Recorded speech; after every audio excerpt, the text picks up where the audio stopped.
આજની સામાન્ય સભા ખાસ સામાન્ય સભા રાખવામાં આવેલ હતી અને એમાં ખાસ તો બધી સમિતિઓની ઘણી અને સમિતિની રચના કરવાની હતી.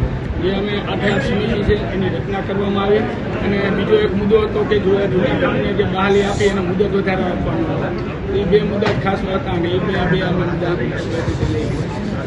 ચોમાસું છે, જિલ્લામાં પરિસ્થિતિ તો વરસાદની સારી છે, પરંતુ અમુક જગ્યાએ હજુ પણ વરસાદ નથી. શું વ્યવસ્થા છે જિલ્લા પંચાયતની? વરસાદ નથી એ તો પહેલાં તો થોડી કુદરતી બાબત છે. બાકી તો અમારી સિંચાઈની યોજનાઓ જે કામ અત્યારે ચાલુ છે અવિરત, અત્યારે આવી પરિસ્થિતિમાં જ્યાં જ્યાં કામ થઈ શકે તેમ છે એ કામો બધા અત્યારે અમારે પ્રગતિ ઉપર છે અને લગભગ મને નથી લાગતું કે હવે અમુક વિસ્તાર બાકી છે. બાકી 80% વિસ્તારોમાં સારી વાવણી લાયક વરસાદ થઈ ગયો છે. ખાસ તો રોડ રસ્તાનો પ્રશ્ન, જીવતો સળગતો પ્રશ્ન છે.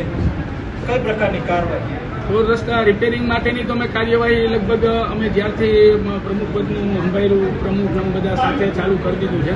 પણ વચ્ચે એક પ્રશ્ન તો આપ પણ જાણો છો કે યુદ્ધના લીધેથી એક ડામરની બહુ અછત હતી અને એ અછતને કારણે થોડુંક કામ વિક્ષેપ પડ્યો છે. પણ હવે રેગ્યુલર બધું ચાલુ થઈ ગયું છે અને બધા લગભગ ખાડા બુરવાનું કે પેચવર્ક આ તે બધું અમે કામ ચાલુ કરેલું. પ્રશિક્ષણ વર્ગને લઈને એક જે આક્ષેપ છે તમારા ઉપર જ આક્ષેપ છે કે તમે ડ્રીમ કર્યું હતું ને આ પ્રકારની આખી સમગ્ર વિગત